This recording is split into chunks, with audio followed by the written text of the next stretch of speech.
soi. 98.1 Radio X. Je souhaite la bienvenue à Maître Marc Bellemare. Et c'est aussi un anniversaire spécial pour lui dans les prochains jours. Ça fait exactement 4 ans qu'il s'est joint à l'équipe de Marceau le soir. Bonsoir, Maître Bellemare. Allô, comment ça va? Ça va super bien, ça fait longtemps. Hey, quand même, 4 ans. J'ai trouvé ça hier sur le fil de presse. Yann avait envoyé un petit tweet à l'époque. Là. C'était le 8 février 2018. Oui. Alors, ça fait 4 ans, mais à l'époque, on faisait ça en studio. Et puis, tu étais là des fois, hein?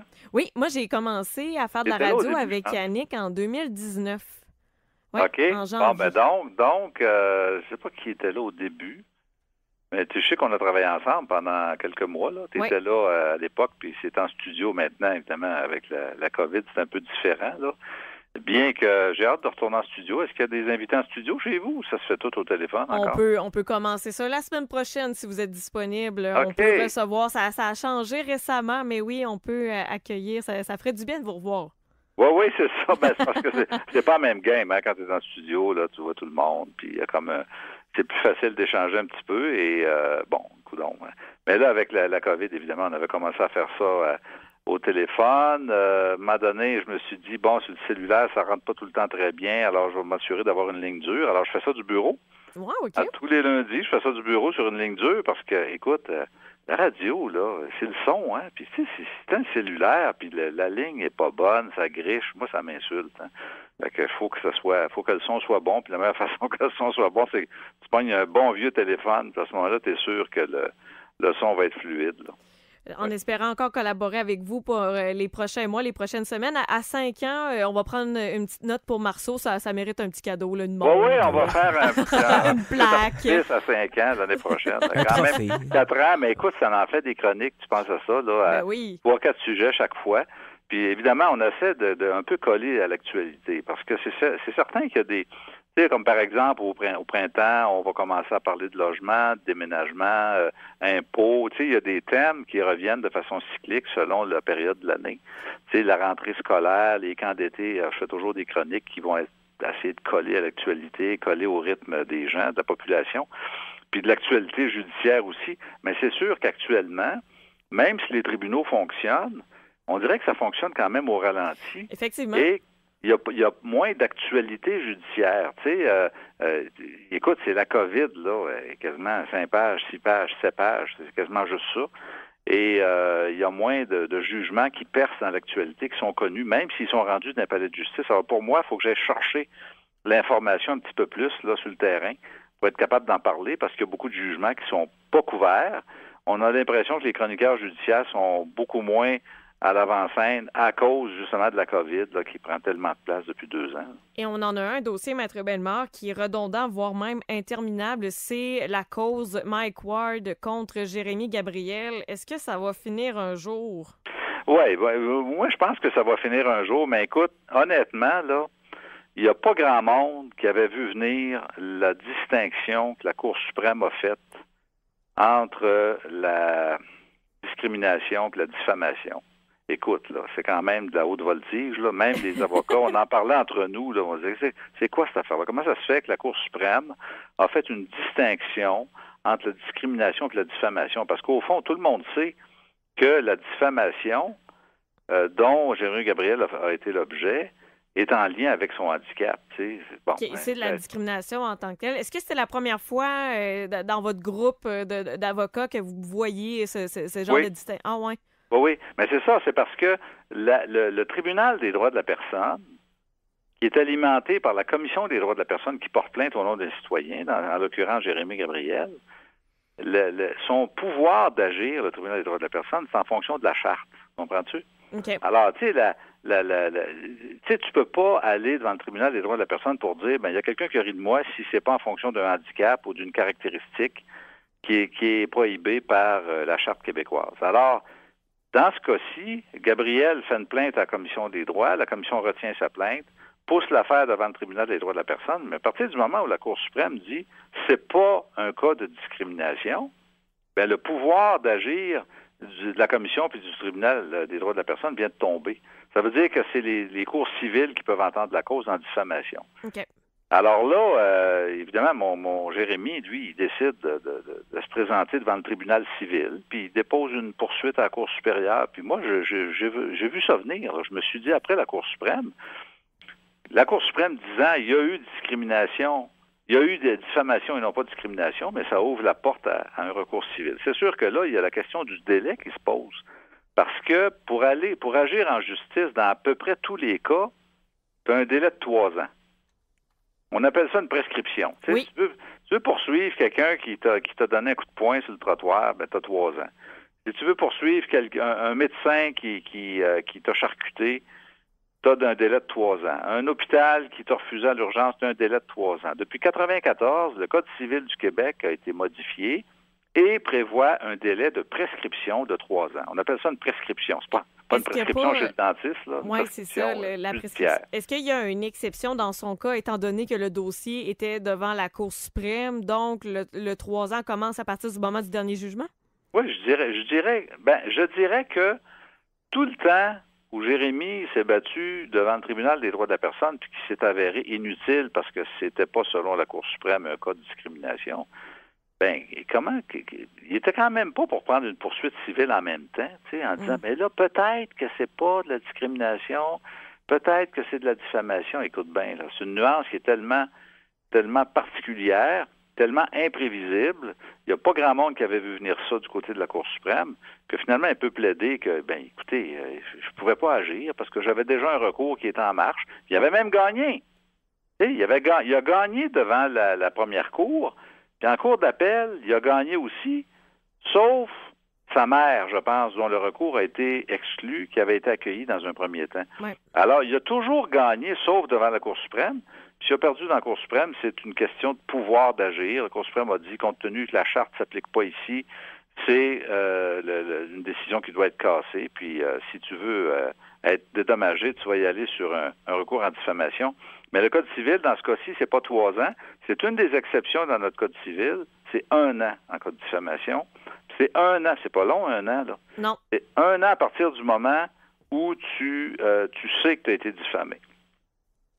Alors, mais comme je te dis, là, tout le temps que ça a duré, ces procédures-là, moi, je pense qu'il était dans l'impossibilité d'agir parce qu'il y avait déjà un recours qui roulait, puis il était quand même pas pour n'intenter 3-4, là. Puis probablement que s'il avait poursuivi Mike Ward en diffamation après 2 ans, on lui aurait dit, mais là, tu as déjà un recours. Alors, tu as déjà une poursuite, puis tu peux pas exercer 2 recours pour la même affaire. Alors, tout ça pour dire que moi, je pense qu'il va réussir d'une certaine façon. Je peux pas croire que cette affaire-là va se retrouver en cours encore une fois. Peut-être que Mike Ward va débattre la question de la prescription, comme je te dis, en disant vous êtes hors délai, M. Gabriel, parce que vous avez agi en dehors de l'année. Oui, OK. Mais cette question-là étant réglée en faveur de Gabriel, à mon avis, ça va réussir. Je pense qu'il va y avoir un règlement hors cours. Je peux pas croire qu'ils vont continuer de se battre comme ça. C'est sûr qu'ils demandent pas mal, Jérémy. Je pense qu'il est dans 300 000. Bien, c'est exact. Puis c'était ma prochaine question. C'est 312 000. Ben, c'est divisé en deux. 000, exact. C'est divisé en deux, là. C'est 288 000 pour Jérémy Gabriel, puis 84 600 pour Sylvie, la maman. Et encore une fois, qu'est-ce qui justifie qu'on ait pesé beaucoup plus fort sur le crayon pour ce qui est du montant réclamé, Maître Bellemare? Est-ce que c'est parce que ça fait plus de 10 ans que les faits ont été reprochés puis qu'on a décidé de faire un multiplicateur? Parce que je crois qu'en cour suprême, c'était un jugement de 35 000 $. Oui, c'est ça. C'est la condamnation du tribunal des droits de la personne puis de la cour d'appel. Mais écoute, non, je suis incapable de comprendre les montants. Okay. Et tu vas comprendre aussi que dans des cas de diffamation, combien ça vaut? Ce que je sais, c'est que les tribunaux québécois sont extrêmement conservateurs dans les cas de diffamation. Si c'est une atteinte, je sais pas, moi, tu as perdu ta job, OK? Ouais. Parce que tu as été diffamé, tu as perdu ta job, tu gagnais, je sais pas, 50 000 par année, puis tu as perdu ta job pendant 4 ans. Ça va faire partie de l'ensemble des dommages, on va considérer ça. Tu sais, la diffamation, la perte de réputation, ta perte de dignité a entraîné une perte financière parce que si tu as fait une dépression, si tu as été traité par un psychologue pendant tant de temps, bien là, les juges vont considérer qu'il y a une atteinte importante et que ça t'a tellement atteint, non seulement dans ton image, mais ça t'a atteint dans ton ego puis dans ta santé mentale. Si tu n'as rien de ça, puis que c'est juste au niveau de la diffamation, on appelle ça des dommages exemplaires, c'est-à-dire une atteinte illicite à ta dignité, à un droit fondamental qui est le droit à l'honneur, à ce moment-là, les tribunaux sont moins généreux. Moi, j'avais défendu, je sais pas si vous vous souvenez, le monsieur qui avait été incarcéré pendant quelques heures parce que il y avait une petite fille de 13 ans qui avait fait une fausse plainte d'enlèvement. Là. T'sais, on a eu 10 000 piastres. Le gars, il était en prison pendant 7 heures. Puis il était accusé d'avoir enlevé une petite fille de 13 ans. Hey, ça, c'est grave, pareil. Là. Non, écoute, faussement accusé d'un crime qui en cours, je pense, c'est 14 ans de pénitencier. Le gars, il a vécu l'enfer, puis il a eu 10 000 piastres. Le juge a donné 1 000 piastres par heure de privation de liberté. Ça fait 10 heures au total, donc 10 000. Est-ce qu'on a eu les dessous de cette histoire-là, finalement? Oui, c'est ça. Elle avait menti carrément pour se rendre intéressante. Là. Puis, elle a eu des répercussions, elle? Sans raison, elle a payé 10 000 piastres. Nous autres, on a eu le 10 000 que le juge nous avait donné. Mais ce que je veux dire, c'est que si c'est une atteinte, on t'a traité de caca, on t'a traité de ci puis de ça, il reste que les tribunaux québécois sont conservateurs. On n'est pas aux États-Unis ici, là. Puis les tribunaux, nous autres, on a des chartes, puis souvent, on a des jugements dans ce domaine-là où on va dire, le juge va dire, écoutez, c'est épouvantable, puis c'est une atteinte illicite, puis c'est une atteinte volontaire, puis il a vraiment voulu briser sa vie, puis tout ça. Puis au bout de la ligne, t'as 25, 30 000 piastres, là, tu sais, c'est ça la diffamation au Québec. Alors c'est sûr qu'à 300 000, c'est à mon avis nettement exagéré, mais on verra bien ce que les juges diront. Mais ce genre de cause-là, souvent, va se régler en hors cours par un règlement dont on dira qu'il est secret et les parties se sont entendues. Puis moi, si j'étais Mike Ward, là, j'essaierais de faire quelque chose, poser un geste positif. Là. Il a essayé d'en poser un pour les sans-abri pour se donner une belle image, là, mais il pourrait s'en donner une belle aussi en arrivant à un règlement honorable avec Jérémy. Il me semble que ça s'imposerait, puis ça éviterait bien des soucis, puis bien des procédures judiciaires. Ça va être à suivre. Vous vouliez aussi parler, Maître Bellemare, c'est un dossier plus positif d'Ivac, une femme qui a gagné sa cause, mais ça a quand même pris plusieurs années avant d'être payée, là. Oui, c'est ça. Alors, on parle ici là, d'une femme qui s'est battue pendant 8 ans, puis qui a été agressée sexuellement à répétition pendant sa jeunesse. Et à 52 ans, elle ne retravaillera plus jamais. Elle a eu de multiples problèmes, des thérapies, etc. Et les psychiatres ont conclu, sans l'ombre d'un doute, qu'elle ne retravaillerait jamais à cause des stress post-traumatiques. Elle ne sort pas de chez elle seule, elle ne fréquente plus personne, elle est médicamentée, elle est en thérapie, etc. Mais ça me fait dire que, finalement, malgré tous les vœux pieux qu'on a, là, tu sais, le gouvernement, le ministre de la Justice qui donne de l'argent à Jury Pop pour aider les femmes agressées, puis porter plainte, puis oui, c'est vrai qu'on peut peut-être améliorer le système pour ce qui est des femmes qui ont été agressées sexuellement ou qui ont été violentées, mais ça te met pas du beurre sur la table, ça. D'avoir une condamnation, d'avoir un juge qui va dire « Oui, t'es pas fin, t'as agressé à madame, tu vas t'en aller en prison pour tant de temps », ça, c'est une reconnaissance sociale. Elle est là, la réparation. C'est une partie de la réparation. Mais moi, je peux te dire, là, ça fait 40 ans que je fais des cas d'IVAC, là. Les victimes, ils viennent me voir, pas pour obtenir une condamnation. Pour obtenir une condamnation, il va y avoir la police, puis le procureur de la Couronne, le DPCP. Mais pour obtenir un remplacement de revenus, parce que si tu peux pas travailler, parce que tu dors pas des nuits, puis tu fais des cauchemars, puis tu es capable de sortir de chez vous parce que tu as peur de l'agresseur, puis tu as peur que ça recommence, parce que tu vis un stress post-traumatique important, à ce moment-là, qui va t'indemniser? T'sais? Qui va payer ton revenu que tu n'es plus capable de gagner parce que tu as été agressé? C'est normalement IVAC, Indemnisation des victimes d'actes criminels. IVAC a été créé en 1972. Dans la foulée de la crise d'octobre, on n'est pas d'hier, là. Non. Dans la foulée de la crise d'octobre, où il y a des gens qui mouraient dans des explosions, des bombes, des boîtes à mal, puis etc., puis des agressions, puis tout ça. Alors, à l'époque, le gouvernement de Robert Bourassa avait créé IVAC. Ça fait une 50aine d'années. Mais c'est tellement long, là. C'est tellement compliqué, là. D'abord, c'est tout centralisé à Montréal. Hein? Alors, toi, si tu es victime à Gaspé ou à Robertval, là, c'est une boîte vocale avec qui tu parles. Là. C'est pas un fonctionnaire avec qui tu peux t'entretenir directement puis le regarder dans le blanc des yeux pour lui dire, écoute, là, moi, je suis en train de perdre ma maison pour mon char. Là, parce que ça fait 1 an et demi que j'attends un chèque d'IVAC, là, parce qu'ils finissent plus de me demander des papiers. Mais tu sais, cette femme-là a réussi Dans le tribunal administratif du Québec, elle a obtenu 2 résultats positifs, mais ça a pris 8 ans. As-tu pensé? Puis là, ils vont l'indemniser, mais 8 ans d'indemnité qu'elle a eu rétro. Puis là, elle va avoir une indemnité à tous les mois d'à peu près 1 200 à vie. Ouais, OK. Mais tu sais, c'est quand même pas énorme, mais le gouvernement a tout fait pour y mettre des bâtons dans les roues, pour pas qu'elle soit indemnisée, puis pour qu'elle ait rien. D'abord, le premier jugement qu'elle a obtenu, elle était hors délai. On a parlé du délai tantôt pour Jérémy en cours, mais il y a aussi des délais dans nos lois sociales. Tu sais. Si tu es victime d'un accident de travail, tu as 6 mois pour réclamer. Si tu es victime d'un acte criminel, à l'époque où madame avait réclamé, c'était 1 an. 1 an, là, c'est pas long, là. Alors elle a réclamé 20 ans après coup.